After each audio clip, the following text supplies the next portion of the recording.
sadar nggak sih? Akhir-akhir ini nama Timothy Ronald sering banget muncul di FYP kamu, baik di TikTok, YouTube, bahkan Twitter. Sosoknya jadi trending topik, dibahas oleh para kreator, konten, influencer, bahkan media mainstream. Pertanyaannya, siapa sih sebenarnya Timothy Ronald? Kok bisa viral banget? Apa sih yang bikin dia jadi pusat perhatian netizen akhir-akhir ini? Yuk kita bahas tuntas. Dari awal karirnya, prestasinya, sampai kontroversi yang nempel kuat di namanya.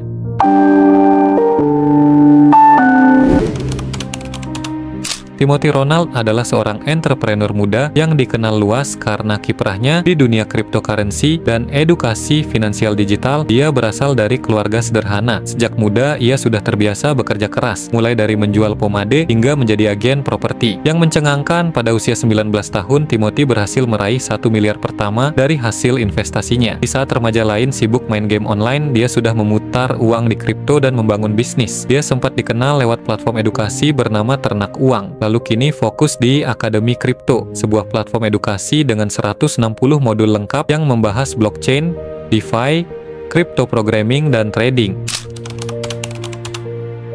Timothy dikenal dengan gaya hidup mewah, koleksi mobil seperti McLaren, Porsche, sampai jam tangan ratusan juta. Tapi bukan cuma itu, dia juga membangun sekolah di daerah terpencil seperti Sumba. Total sudah ada 3 sekolah yang dia bantu bangun. Banyak yang menilai ini sebagai langkah positif dari seorang influencer muda. Ia juga mendirikan Ronald Capital untuk mengelola kekayaan pribadi dan investasi jangka panjangnya. Sosok Timothy jadi simbol anak muda sukses di era digital. Tapi di balik semua ini tentu ada sisi lain yang juga perlu kita bahas.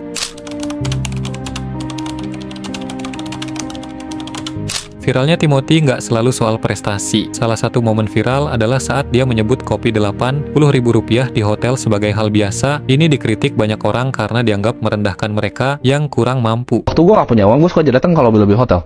Atau kalian cari lounge yang mahal, pesan kopi aja 80.000. Tapi yang lebih besar adalah konfliknya dengan Reza Arab. Awalnya Timothy menyindir fenomena menyawer Reza Arab di live streaming. Kenapa kita bikin apa yang kita bikin? Kenapa kita nyalain kamera? Resah. Ya. Bola mata lu diambil, ya dong. Waktu lu kan 24 jam nih. Lu nonton nih sampah 2 jam nih, ya kan. Lu habis nonton sampah 2 jam. Bro, 2 jam. Lu 12. 12. Oke, lu nonton sampah 12 jam. Ya. Lu kasih duit ke sampah. Duit itu jadi waktu lu diambil yang harusnya lu bisa kerja, uang lu diambil juga, tuh sisanya buat lu apa? Apakah lu nggak resah, bro, dengan begitu? Ya resah, padahal kan kita kasih live stream terus orang lu ngikutin. kalau kita nih, kita cuman Iya, kan? kita nggak 12 jam lah, kita sejam. Sejam. Tadi untung-untung kan 20 juta 30 juta. Ya, terus ngomong orang beli 400%. Ya, lu dapat untung 400% dari aset kita. Terus kalau lu clippingin kita bayar. Kalau lu bayangin nggak sih? Tapi bang, Wah, coba pikir dulu.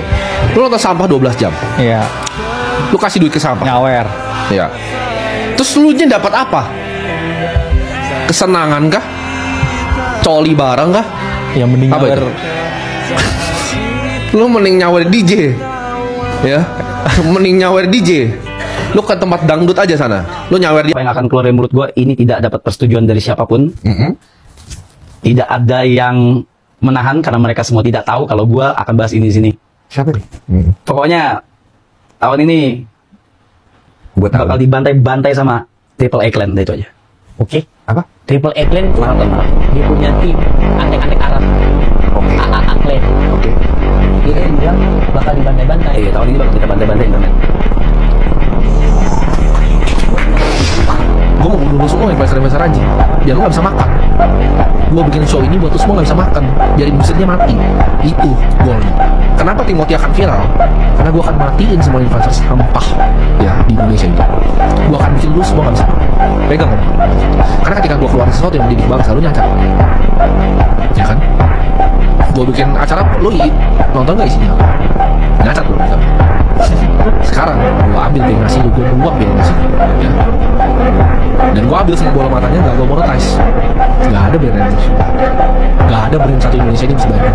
Nol. Meski tidak menyebut nama secara langsung, netizen tahu siapa yang dimaksud. Ucapannya seperti yang nyawer itu bodoh, bikin netizen geram. Bahkan Reza Arab sempat membalas dan banyak selebritas ikut nimbrung. Netizen pun terpecah antara fans Timothy dan yang menganggap dia terlalu arogan. Salah satu hal yang disorot adalah komunitas Timothy yang sangat loyal. Mereka sering membanding-bandingkan Timothy dengan sosok publik lain seperti Deddy Corbuzier. Timothy Ronald ini, nanti panggil tuh anak sini ya. Saya ketika baca itu, aliran darah langsung panas saya gitu. Lu bisa punya banyak uang, tapi nol kontribusi lu. Tapi warisan orang tua, networknya tinggi. Dari mana? Gue simpel, gue lahir miskin. Gue nggak mau mati miskin. Itu doang. Network tuh angka, self-worth itu nilai. Jadi tadi udah dikasih tahu bahwa nilainya kok di berita-berita, nilainya hampir 1 triliun. Nilainya hampir 1 triliun. Dan tertulis, ini yang menarik, hasil jerih payah sendiri. Bukan warisan dan bukan hibah. Karena saya dari keluarga susah, warisan apa? Tapi komentar netizen, juaranya komentar netizen paling tolol. Oknum netizen adalah komentar paling bodoh. Tetap lebih kaya Timothy Ronald dibandingin dia. Babi kan. Lu mau ngata-ngatain gua nggak apa-apa, mau muji gua nggak apa-apa. Kayaan Timothy Ronald. Saya ketika baca itu, aliran darah langsung panas saya gitu. Ini gua mikir, ini laporan harta kekayaan atau saya lagi audisi Indonesia Mencari Sultan? Anda bawa Timothy Ronald, lu pikir gua lagi main board game cash flow gitu sama Timothy Ronald. Dan yang lebih lucu, mereka ngomong itu dengan pede banget, seakan-akan mereka tahu kalau Timothy itu kayaknya lebih dari gua itu tahu gitu. Selain dari pengakuan Timothy-nya sendiri, emang Timothy Ronald pernah ngasih lihat Anda isi rekeningnya? Pernah ngasih lihat? Atau lapor LHKPN? Pernah? Enggak kan? Tapi oke, saya tidak masalah. Nggak masalah. Saya anggap saja, kita anggap bahwa benar Timothy Ronald memang lebih kaya dibandingkan saya dan lebih sukses dibandingkan saya. Kita anggap Timothy Ronald lebih dibandingkan gua. Percaya apa nggak? Gua happy. Gua seneng. Kalau itu bener gua seneng. Lu bayangin ya, ada anak muda, pinter, sukses, kaya, keren kan? Kalau benar ya, keren kan? Kalau benar, keren. Gua fine, nggak ada masalah. Pertanyaannya adalah, kenapa lu bandingin gua ke dia? Ini menciptakan semacam cult following yang kadang mengarah ke blind admiration. Banyak komentator merasa konten edukasi Timothy seharusnya menumbuhkan kesadaran kritis, bukan malah memupuk kebencian atau adu argumen tidak sehat. Sebab jika edukasi berubah jadi ajang pembenaran diri, maka tujuannya jadi kabur. Kalau kita pelajari, Timothy menggunakan formula yang sangat terencana. Kontennya selalu menyenggol topik viral, memancing emosi, menyisipkan edukasi di tengah kontroversi, disampaikan dengan gaya percaya diri dan konfrontatif. Gaya ini mirip strategi yang digunakan oleh Andrew Tate, membangun brand personal dengan cara menyenggol nilai arus utama. Masalahnya, strategi ini nggak selalu diterima baik oleh masyarakat. Sebagian besar penontonnya yang mudah terbakar semangat, tapi minim refleksi. Ini yang bikin beberapa tokoh menyuarakan kritik. Pertanyaan besar, apakah Timothy Ronald layak dijadikan role model? Dari segi prestasi, iya, dia punya pencapaian yang luar biasa di usia muda. Dari latar belakang keluarga sederhana, kerja keras, dan sukses membangun platform edukasi digital. Tapi, dari sisi komunikasi publik, ada banyak hal yang harus dikaji ulang, khususnya bagaimana dia menyampaikan pesan dan membangun komunitas. Sebab, role model yang baik bukan cuma pintar cari uang, tapi juga bisa mengarahkan audiensnya menjadi lebih dewasa, terbuka, dan tidak terpolarisasi.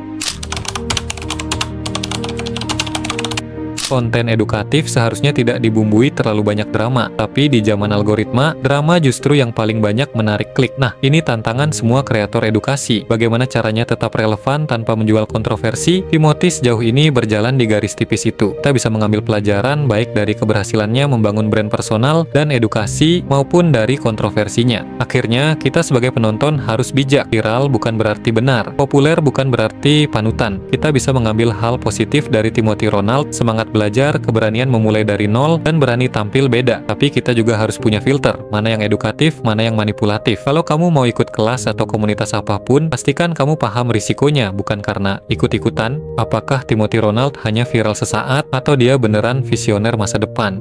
Tinggalkan pendapat kamu di kolom komentar.